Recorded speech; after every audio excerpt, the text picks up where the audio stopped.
మాతృదేవోభవ పితృదేవోభవ. నేను మీ శ్రీధర్. నా నెంబర్ 9295909819.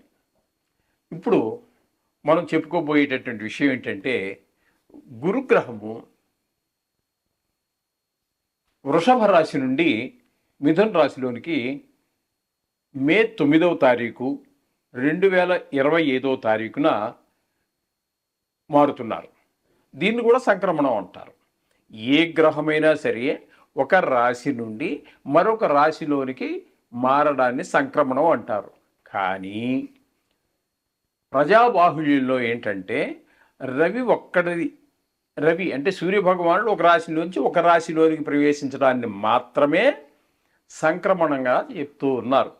ప్రజల్లోకి వెళ్ళిపోయింది. ఇది కారణాలు ఏంటని మనం విశ్లేషించలేము. రవి సంక్రమణానికే ఆ ప్రాముఖ్యత ఇస్తున్నారు, మిగతావన్నీ చలనంగా మాట్లాడుతున్నారు. సరే, దాని గురించి ఇప్పుడు డిస్కషన్ అనవసరం. కానీ ఇక్కడ ఈ గురువు యొక్క ప్రాధాన్యత నవగ్రహాలలో చాలా చాలా చాలా ఇంపార్టెంట్. ఏ గ్రహానికి ఆ గ్రహానికే ఇంపార్టెంట్ ఉంది, దేని ప్రాముఖ్యత దానికి ఉన్నది. కానీ అన్నిటికంటే 100కి 100 పాళ్ళు శుభగ్రహంగా చెప్పబడేటటువంటి గురుగ్రహానికి ఆ ప్రాముఖ్యత ఉన్నది, మిగతా వాటి కంటే కూడా అని నా అభిప్రాయం. దేని ప్రాముఖ్యత దానికి ఉన్నప్పటికీ కూడా. అయితే ఇక్కడ ఇంత శుభగ్రహం కాబట్టి మనము విశేషంగా చెప్పుకోవాల్సినటువంటి అంశాలు కొన్ని ఉంటాయి. ఏ రాసుల్లో వారికి ఏ ఫలితాలు ఇస్తారు, ఏ రాసులు వారికి ఏ అశుభ ఫలితాలు ఇస్తారు అనేటటువంటి తెలుసుకున్నట్టయితే, ముందుగా దానికి తగినటువంటి విధానంగా మనం నడుచుకోవటానికి, లేదు దానికి తగినటువంటి పరిష్కారం మనం చేసుకోవటానికి చాలా చక్కటిగా అవకాశాలు మనకు కల్పిస్తూ ఉంటుంది జ్యోతిష్ శాస్త్రం. కాబట్టే మనం ఇప్పుడు ప్రస్తుతం ఈ గురుగ్రహం యొక్క మిథున రాశిలోనికి ప్రవేశించడాన్ని, అదే బ్రాకెట్లో పెట్టుకోండి, మిథున సంక్రమణానికి మనం ఇప్పుడు చెప్పుకోబోతున్నాం. ఇక్కడ ముఖ్యంగా గురుగ్రహం 100కి 100 పాళ్ళు శుభగ్రహంగా చెప్పుకున్నాం. కాబట్టి ఈయన యొక్క విధి విధానాలు, ఈయన యొక్క కారకత్వాలు ఏ విధంగా ఉంటాయి అన్నట్టయితే, విద్యకి కారకుడు, అలాగే ధనానికి కారకుడు. మనం ఎవడన్నా కొంచెం ధనవంతుడిగా బతకాలి అన్నట్టయితే ఖచ్చితంగా గురుగ్రహం యొక్క అనుగ్రహం మనకి ఉండి తీరాలి. అలాగే శాస్త్రజ్ఞానం, ఏదో కొంతమంది ఏవో చదువుతారు, కానీ శాస్త్రజ్ఞానం కావాలి అంటే మాత్రం తప్పకుండా గురుగ్రహం యొక్క అనుగ్రహం ప్రతి వారికి ఉండాలి. అలాగే ఒక అధికారం, ఒక చిన్నది కావచ్చు పెద్దది కావచ్చు, వాడు చేసే వృత్తి, పెద్ద వ్యాపారం కావచ్చు, లేదా ఉద్యోగం కావచ్చు, ప్రభుత్వ ఉద్యోగం, ఏదైనా సరే, ఏమైనప్పటికీ కూడా అక్కడ మీకు గురుగ్రహం యొక్క అనుగ్రహం ఉన్నట్టయితే అధికారం, ఒక హోదా వస్తుంది. అలాగే ముఖ్యంగా సంతానకారకుడు, సంతానం కలగాలి అంటే గురుగ్రహం యొక్క అనుగ్రహం ఉంటేనే సంతానం కలుగుతుంది. అది స్త్రీ పురుష అనే తర్వాత విషయాలు. సంతానం అంటే ఆడ మగ రెండు కూడా కలిసే వస్తాయి కాబట్టి. అలాగే ఒక ప్రభుత్వ ఉద్యోగం కావాలి అంటే కూడా రవితో పాటుగా గురి యొక్క అనుగ్రహం కూడా, 2 అనుగ్రహాలు కలిస్తే ప్రభుత్వ ఉద్యోగం వస్తుంది ఖచ్చితంగా అనేటటువంటి కూడా శాస్త్రం నిర్దేశిస్తుంది. నేను చూసినటువంటి అనేక వేల జాతకాలలో ఈ విషయం కూడా రుజువైనటువంటి విషయం. అలాగే మనకు ఒక మంచి కీర్తి రావాలి అంటే చివాట్లు తినడం, అందరి చేత చేయనిపించుకోవటం కాదు, ఒక మంచి కీర్తి.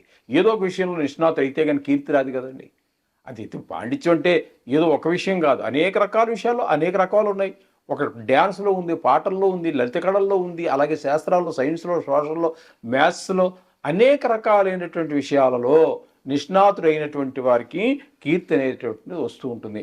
ఆ కీర్తి రావాలన్నా కూడా మనిషికి ఈ యొక్క గురుగ్రహం యొక్క అనుగ్రహం కావాలి. దైవభక్తి, అది కూడా ఊరికే రాదండి. ముఖ్యంగా గురుగ్రహం యొక్క అనుగ్రహం ఉన్నట్టయితే ఎప్పుడు కూడా దైవనామస్మరణ చేస్తూ ఉంటాడు. మన చదివినటువంటి, లేకపోతే ఆయన విన్నటువంటి పండితులందరూ చెప్పినటువంటి ప్రవచనాల ద్వారానో మొత్తం మీద ఏదైనా పని ఉంటే పని చేసుకుంటూ ఉంటాడు. ఏదైనా పని చేసేటప్పుడు కూడా అవకాశం ఉంటే నోట్లో దైవనామస్మరణ చేసుకుంటూ ఉంటారు కొంతమంది. ఏదో పెదాలు కదుపుకుంటూ ఉంటారు, ఎక్కడో ఆలోచిస్తున్నట్టుగా ఉంటారు. ఇదంతా వాళ్ళు చూసేవాళ్ళు పిచ్చివాళ్ళ కింద చూస్తుంటారు. కానీ ఆ వీళ్ళని పిచ్చివాళ్ళు అనుకునేవాళ్ళే పిచ్చివాళ్ళు. వాళ్ళు పిచ్చివాళ్ళు కాదండి, వాళ్ళు దైవ భక్తులు. పొద్దుట లేవగానే స్నానం చేసి శుభ్రంగా బొట్టు పెట్టుకొని దేవుడి దగ్గర మనసారా కళ్ళు తెరిచిన వెంటనే దైవ నమస్మరణ. రాత్రి పడుకునేటప్పుడు మంచం ఎక్కి లాస్ట్ కళ్ళు మూసేటప్పుడు కూడా భగవన్ నామస్మరణలోనే గడుపుతూ ఉంటారు. ఇదంతా కలగాలంటే ఈ గురుగ్రహం యొక్క అనుగ్రహం మనకు ఖచ్చితంగా కలగాలి. అలాగే తీర్థయాత్రలు కొంతమంది విపరీతంగా చేస్తూ ఉంటారు. అది కలగాలన్నా కూడా ఈ గురుగ్రహం యొక్క అనుగ్రహం చాలా అత్యవసరం. ఈ విధమైనటువంటి కారకత్వాలన్నీ కూడా మనకి గురువుకి ఉన్నాయి. ఈయన యొక్క అనుగ్రహం ఉన్నట్టయితే ఇవన్నీ కూడా చాలా ఈజీగా, చాలా సులువుగా మనకి సంక్రమిస్తూ ఉంటాయి. అంటే కొన్ని ప్రయత్నపూర్వకంగా సంక్రమిస్తూ ఉంటాయి, కొన్ని దైవవశాత్తు సంక్రమిస్తూ ఉంటాయి, తన ప్రమేయం లేకుండా కూడా. ఇటువంటివన్నీ కావాలి అన్నట్టయితే మనకి గురుగ్రహం యొక్క అనుగ్రహం తప్పకుండా ఉండాలి. అలాగే ఈ గురుగ్రహం వల్ల వచ్చేటటువంటి మరికొన్ని విశేషాలు కూడా మనం చెప్పుకుందామండి. ఏంటంటే గురుగ్రహం లగ్నంలో గనక ఉన్నట్టయితే రాశి చక్రంలో మిగతా చక్రాలు కాదండి, రాశి చక్రంలో లగ్నంలో గనక ఉన్నట్టయితే అది ఇంకా ఆయన స్వస్థానం అయినట్టయితే మరీ చెప్పాల్సిన పని లేదు, లేకపోతే ఆయనకు ఉచ్చస్థానం అయితే చెప్పాల్సినటువంటి పని లేదు. ఆయన స్వస్థానాలు ఏంటి? ధనస్సు ఒకటి, మీన ఒకటి, కర్కాటకం, ఉచ్చ.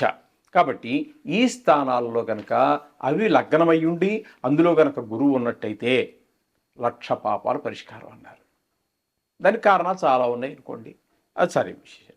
ఈ విధంగా లగ్నంలో గురువు ఉంటే 1,00,000 పాపాలు పరిష్కారం. గురువు వల్ల పంచమహాపురుష యోగాలని ఉంటాయి. అవి రవిచంద్రుల వల్ల ఏర్పడవండి. కుజ, బుధ, గురు, శుక్ర, శని 7 గ్రహాల వల్లే. రాహుకేతువులు మళ్ళీ ఛాయాగ్రహాలు కాబట్టి వాటి వల్ల కూడా ఏర్పడవు. రవిచంద్రుల వల్ల కూడా ఈ పంచమహాపురుష యాగాలు ఏర్పడవు. ఉన్నవి నవగ్రహాలే కదండి. రవిని చంద్రుని ఈ పక్కన పెట్టండి, రాహుని కేతుని పక్కన పెట్టండి. ఈ 9లో ఈ రెండు 4 పోతే ఉన్నవి 5 గ్రహాలు: కుజ, బుధ, గురు, శుక్ర, శని. ఈ 5 వల్ల వీటి వల్ల పంచమహాపురుష యోగాలు ఏర్పడుతూ ఉంటాయి. అటువంటిది ఈ గురువు వల్ల ఏర్పడేటటువంటిది హంస యోగము అంటారు. ఏ మనిషి జాతకంలో అయినా సరే పంచమహాపురుష యోగాలు కనుక ఏర్పడినట్టయితే ఆ యోగం ఏర్పడినటువంటి కాలంలో ఎంత దుర్మార్గుడైనా సరే, అంతకుముందు ఒక తాగుబోతు కావచ్చు, మరొక జోదరి కావచ్చు, మరి అనేక రకాలైనటువంటి అసాంఘిక కార్యక్రమాలు చేస్తూ ఉన్నప్పటికీ కూడా ఆ పంచమహాపురుష యోగాలలో ఉన్నటువంటి వాడు ఆ యోగం ప్రవేశించినప్పుడు చూసేవాడికి, అనుభవించే ఆ మనిషి కూడా, నేను ఆ మనిషినేనా, ఈ మనిషిని, అప్పుడు ఎంత చండాలంగా తిరిగేవాడిని, ఇప్పుడు ఎంత మారిపోయి అంత మార్పు వచ్చింది అని వాడికి భావన కలుగుతుంది. అలాగే చూసేవాళ్ళు మనకు కూడా చిచ్చి పరమ చండాలంగా ఉండేవాడు, ఒక్క మంచి గుణం లేదు అంచడానికి కూడా, కానీ ఏంటి ఇలా మారిపోయాడు అనేటు ఆశ్చర్యం కలుగుతుందండి ఆ పంచమహాపురుషాలకు ఏర్పడితే. అయితే ఇక్కడ ఈ గురువు వల్ల ఏర్పడేటటువంటిది హంస మహాపురుష యోగం. ఈ పంచమహాపురుషాలు అన్నీ కూడా చాలా గొప్పవి. అందులో మరీ 100కి 100 పాళ్ళు శుభగ్రహమైనటువంటి గురుగ్రహం వలన ఇంక చెప్పడానికి అలవిగానంత మంచి గుణాలన్నీ ఏర్పడతాయి. ఒక మొత్తం జీవితం మొత్తం మీద ఆ ఈ హంస మహాపురుష యోగం ఏర్పడినటువంటి 16 సంవత్సరాలు కూడా అద్భుతం, మహా అద్భుతం, జన్మ సార్థకమైందనుకోవచ్చు. ఆ విధమైనటువంటి ఫలితాలన్నీ ఏర్పడుతూ ఉంటాయి. అయితే గురువు గారు కొన్ని గ్రహాలు వక్రించడం మనం సహజమే కదండి, అనేక జాతకాలు చూస్తుంటారు కదా. గురుగ్రహం వక్రిస్తూ ఉంటుంది, అయితే సంవత్సరానికి ఒక్కసారి వక్రిస్తుంది. అది కూడా ఒక 5 రోజులు అటు కావచ్చు, 5 రోజులు ఇటు కావచ్చు. కానీ 120 రోజులు, సుమారుగా 120 రోజులు అంటే ఒకసారి 115 రోజులు ఏర్పడచ్చు, 16 ఏర్చు, 10, 18, 19 ఇట్లా యువతల పక్కన కన్నట్టయితే 121, 122, 123, 124, 125 వరకు. అంటే 5 రోజులు ఇటు కానీ 5 రోజులు అటు కానీ, మొత్తం మీద సుమారుగా 120 రోజుల పాటు వక్రిస్తుంది. ఆ వక్రించినటువంటి రోజుల్లో మాత్రం కొంచెం భిన్నమైనటువంటి ఫలితాలు ఏర్పడుతూ ఉంటాయి. అది అంత శుభ ఫలితాలను ఇవ్వజాలు, సహజత్వం కోల్పోయింది. కాబట్టి గురువు మామూలుగా చెప్పాలంటే ఆయన ఆకాశతత్వానికి సంబంధించినటువంటి వాడు. సరే, ఇక కారకత్వాలు మనం చెప్పుకున్న సంతానానికి, ధనానికి, బుద్ధికి, మంచికి అన్నిటికీ కూడా కారకత్వాలన్నీ ఉన్నటువంటి మహాపురుషుడు, గొప్ప గ్రహం గురుగ్రహం. ఆ గురుగ్రహం ఇప్పుడు వృషభ రాశిలోంచి మిథున రాశిలోనికి మారుతున్నది. అది ఇప్పుడు 9వ తారీఖు మే నెల 2025 సంవత్సరాన్ని. ఇప్పుడు ఇది మనం గురుగ్రహం గురించి మనం ముందుగా విశ్లేషించుకునేటువంటి విశ్లేషణ పూర్తయింది. ఇప్పుడు ద్వాదశ రాశుల వారికి ఏ ఏ విధమైనటువంటి ఫలితాలను ఆ గురువు బృహస్పతి వారు ఏ విధమైన ఫలితాన్ని ప్రసాదించబోతున్నారు అనేటటువంటిది సశాస్త్రీయమైన పద్ధతిలో మనం విశ్లేషించుకుందాం. దీనికి నా కల్పితాలు కానీ లేకపోతే మరేదో దీన్ని ఏదో చేసేసి నా కవిత్వం కానీ నా కల్పితాలు కానీ ఏమీ ఉండవండి. శాస్త్రం ఎంతవరకు చెప్పిందో అంతవరకు చెప్పడం జరుగుతుంది. అలాగే కొన్ని గ్రహాలు కొన్ని రాసుల వారికి దుష్ఫలితాలు చూపించవచ్చు. అంత మాత్రాన్ని ఏదో అయిపోతుందని చెప్పేసి మీరు కంగారు పడక్కర్లేదండి. ఇవి రాశిగతమైన ఫలితాలు మాత్రమే, వ్యక్తిగతమైనటువంటి జాతకం కానే కాదు. అయితే దీని ప్రాముఖ్యత దీనికి ఉన్నది.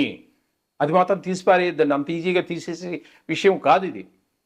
అందుచేత ఏ ఏ రాశుల వారికి ఏ విధంగా ఫలితాలు ఇస్తాయనేది ఇప్పుడు చెప్పుకోబోతున్నాం. వృషభ రాశి వారికి 9వ తారీఖు మే నెల 2025 నుండి వృషభ రాశి నుంచి మిథున రాశిలోనికి ప్రవేశిస్తూ ఉన్నారు. అంటే ద్వితీయ స్థానంలోని ప్రవేశిస్తూ ఉన్నారు. ఇక్కడ 1 సంవత్సర కాలం పాటు ఈ బృహస్పతి వారు సంచారం జరుగుతుంది. అక్కడ వారు ఏ విధమైనటువంటి ఫలితాలను ఇవ్వబోతున్నారు ఎవరికి, ఈ వృషభ రాశి వారికి అనేటటువంటి దాన్ని మనం సశాస్త్రీయమైన పద్ధతిలో తెలుసుకునేటటువంటి ప్రయత్నం చేద్దాము. ఇక్కడ మనకి శాస్త్రమే తెలుసుకునే ప్రయత్నం చేద్దామండి. ఇక్కడ మన సౌఖ్యం యశో వృద్ధి సౌభాగ్యంచ ధనాగమ ధర్మ వ్యయం.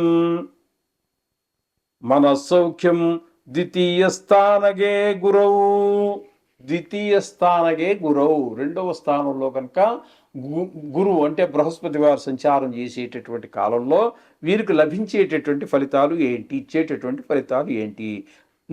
మన సౌఖ్యం, మనసు చాలా ఆనందంగా ఉంటుందటండి. యశో వృద్ధి, మంచి కీర్తి ప్రతిష్టలు వస్తాయి.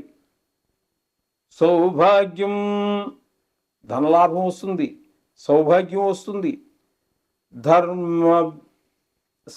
మన సౌఖ్యం, మనసు చాలా సుఖంగా ఉంటుంది. అలాగే ధర్మ కార్యాలకి డబ్బులు ఖర్చు పెడతారు. ఈ విధమైనటువంటి ఫలితాలన్నీ కూడా రెండవ స్థానంలో గురు సంచారం వల్ల మీకు కలుగుతూ ఉన్నది. అంచేత అన్ని శుభకార్యాలే, అన్ని శుభ ఫలితాలే ఇస్తూ ఉన్నారు ఈ వృషభ రాశి వారికి బృహస్పతి వారు. కాబట్టి చాలా ఆనందకరమైనటువంటి ఫలితాలే సంవత్సర కాలం పాటు వారికి ఇస్తూ ఉన్నారు.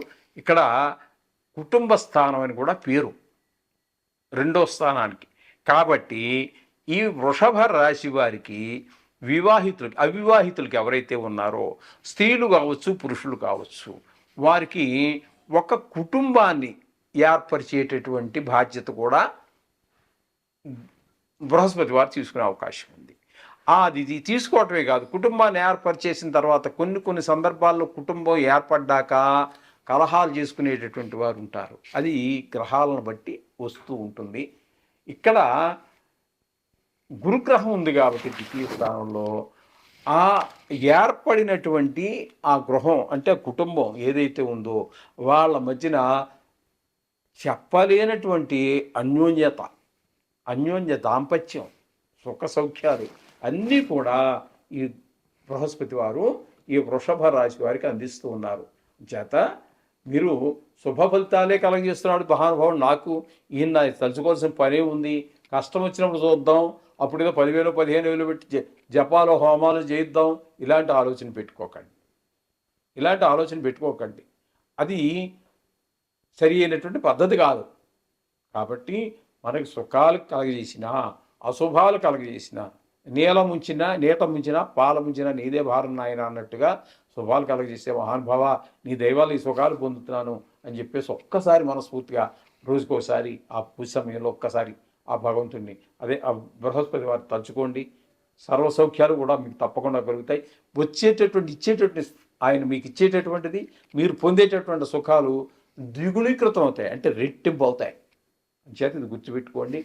నవగ్రహాన్ని రోజు పూజించండి. ప్రత్యేకంగా ఈ గురుగ్రహం గురించి చెప్పుకుంటున్నాం కాబట్టి ఆ గురువుని ప్రత్యేకంగా కూడా పూజించడం చాలా మంచిది. శుభం.